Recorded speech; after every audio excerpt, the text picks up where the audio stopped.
Well, hello and welcome to I Love Gay today. And today we're with Tuvia Borok. Did I say that correctly? Yeah, no, that's perfect, Matt. Hi. From London and with P3 Network. How are you?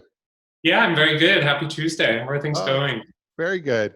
You're another example of someone that I would have never known if it wasn't for social media. You were, I think we connected through I Love Gay Parents, and you were just Yep. launching the P3 Network. And yeah, tell us a little bit about that.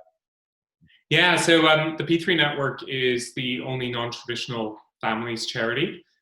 We are based in the UK and today support some just over 80 multinationals and government agencies, Yeah. looking predominantly at LGBT parenting. But over our almost 6-year history now, we've branched out. So we talk about non-traditional because we've done a lot of work around parenting with HIV, which is obviously not restricted to just the LGBT community. And our work there has been endorsed by the Elton John AIDS Foundation, the British HIV Association, and our healthcare system in the UK. But we've done a lot around women as well. So we've looked at trying to break the stigma around infertility and miscarriage and creating safe spaces for women to speak. So while our bread and butter tends to be looking at LGBT parents and families and what that means, we fill a gap around non-traditional families, if I call it Nice. that. And you're a gay dad as well, yes? I am a gay dad, so I'm a single parent now. I single parent and I adopted in the UK, and my life changed 7 years ago. But I wouldn't go back. It's been amazing. That's Um, fantastic. yeah, yeah, Now, yeah, yeah. how have things been? I mean, you're a parent in London, and there's not just two or three things. It's pandemic, quarantine, and then the protests and everything that have also descended upon London. Has that affected both not only yourself, but do you feel LGBT parents in the UK as well? Look, uh, I think there is an impact, right? I think there's an impact for parents, and I think there's an impact for our community. Um, from a parenting perspective, we've had to adjust to something completely different. Living at home constantly 24/7 with our children. There's a lot of positives and a lot of great things to take away. Um, but that's not the reality, right? Kids are used to being at school surrounded with all of their peers. My son's quite the class clown, so is completely missing that social environment. So we've gotten to learn a lot about each other through the process. But looking at everything that's going on right now, it's been big around dialogues, right? It's explaining to children that there is a pandemic, that unfortunately the reality is that people are dying, and it's a subject that you never really want to talk Yeah. to kids about, right? It's scary. And then coupled with that, everything that's happening, in the US right now, all the acts of hatred and racism, and we're seeing it across Europe as well. Yeah.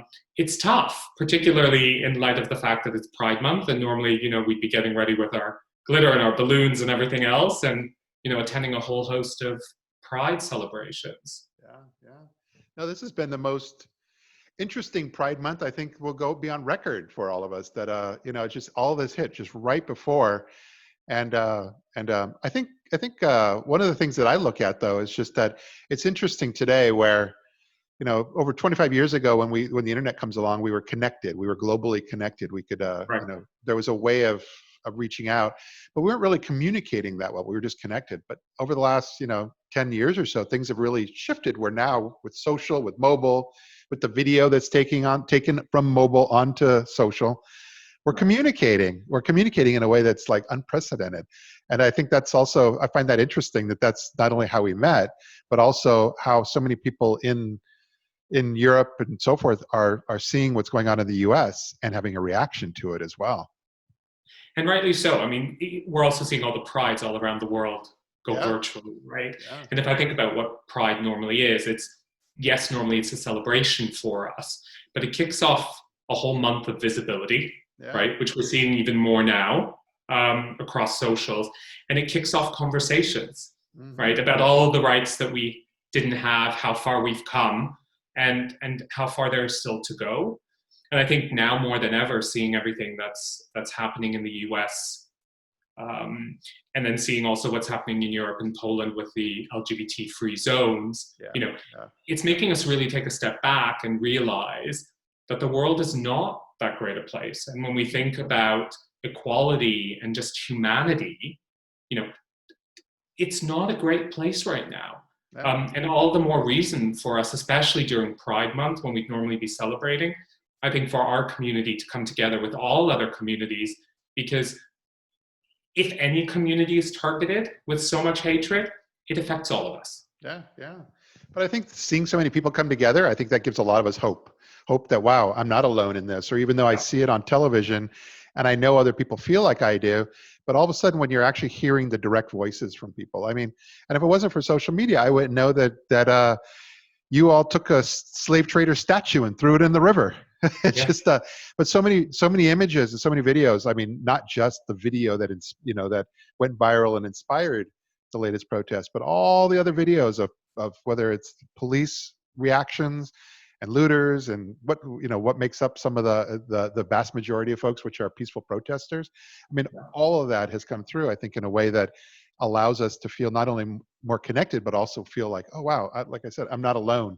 There are other people, and we can actually together proceed forward.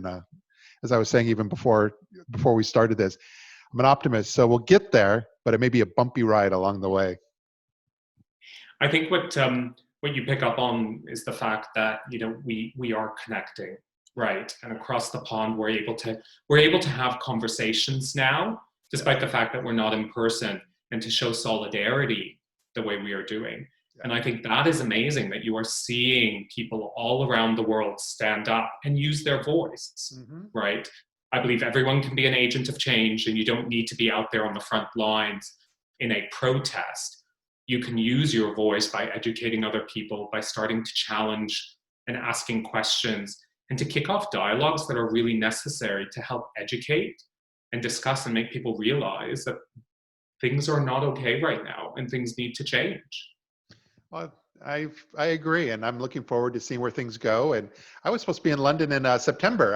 I had a trip all planned out, and I was going to be out there networking and meeting a bunch of folks I know. Right. And now I can't wait till when I come out. It won't be September, but when I do come out, and I look forward to actually meeting you in the real world as well. That would be amazing. That would be great.